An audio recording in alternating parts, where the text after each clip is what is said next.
দেখুন, আমরা একদম যদি কোনো হিসাব ছাড়া চিন্তা করি, এটা প্রত্যেকটা প্লেয়ারই মাঠ থেকে বিদায় নিতে চায়, এটাই স্বাভাবিক। কিন্তু সাকিবের সিচুয়েশনটা আসলে স্বাভাবিক না। একটু এটা ব্যাপারটা যেহেতু একদম সর্বোচ্চ নীতি নির্ধারক মহলে এটা আলোচিত হচ্ছে, আমরা সাধারণ দর্শক হিসাবে বলি বা সাধারণ মানুষ হিসেবে বলি, যেহেতু এটা ওই পর্যন্ত চলে গিয়েছে, এই ব্যাপারটা ওইখান থেকে মীমাংসা যদি হয়ে যায় তাহলে আমাদের জন্য ভালো হয়। আমাদের পজিশন থেকে এই ব্যাপারে চিন্তা করা বা কমেন্ট করা ঠিক হবে না। দেখুন, সাকিব আল হাসানের ব্যাপারটা তো ডেফিনেটলি বাংলাদেশের সর্বোচ্চ পর্যায়ের একটা বিবেচিত বিষয়। তো মাননীয় ক্রীড়া উপদেষ্টা এই ব্যাপারে কথা বলেছেন, মাননীয় বোর্ড সভাপতি এই ব্যাপারে কথা বলেছেন। যেহেতু ব্যাপারটা ওই পর্যায়ে রয়েছে, এই সিচুয়েশন নিয়ে আমার মন্তব্য করাটা ঠিক হবে না, বা পাশাপাশি আমি যদি কোনো কিছু বলার সেই পজিশনটাও নাই। তো যেহেতু এটা একদম উচ্চ পর্যায়ে আছে, ব্যাপারটা উচ্চ পর্যায়ে বিবেচিত হচ্ছে। আলহামদুলিল্লাহ, এটা আমরা খুবই হ্যাপি।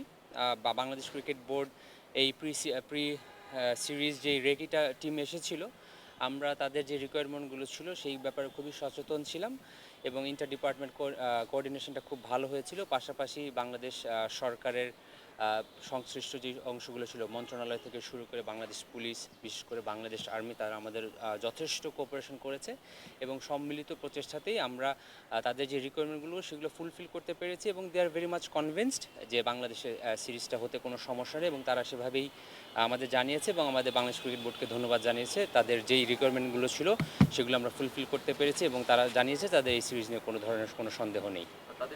না, তাদের রিকোয়ারমেন্ট ছিল, তারা আমাদের সিকিউরিটি সিচুয়েশনগুলো দেখতে চেয়েছিল।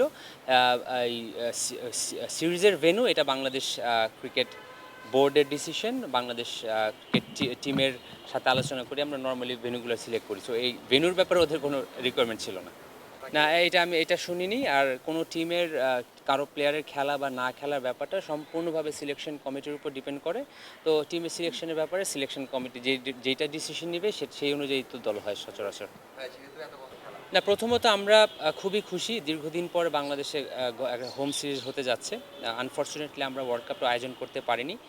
সব কিছু পিছনে ফেলে আমরা আশা করি খুব সফলভাবে আমরা সিরিজটা আয়োজন করতে পারবো, এবং বাংলাদেশ ক্রিকেট টিম ইনশাল্লাহ খুব ভালো করবে, সেটা আমরা বিশ্বাস করি।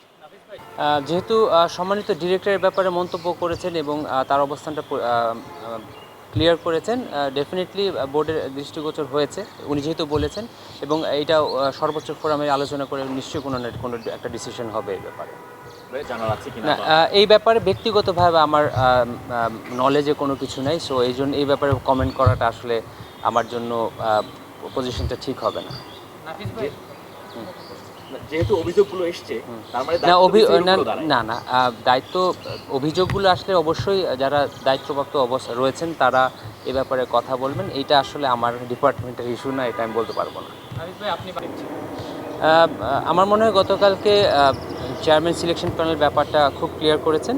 ডেফিনেটলি পারভেজ ইমন বিগত সময়গুলোতে ভালো পারফরমেন্স করেই সেই জায়গাটা করে নিয়েছেন, এবং নিজের পারফরমেন্স দিয়ে দলের সুযোগ পেয়েছেন। একজন বড় ভাই হিসাবে এবং একজন সাবেক খেলোয়াড় হিসেবে আমি ওর সর্বোচ্চ সাফল্য কামনা করছি। বিগত সময়গুলোতে অনেক পরিশ্রম করেছেন, একটা সিজন আমার সাথে ছিল রংপুর রাইডার্সে, আমি ব্যাটিং করছিলাম।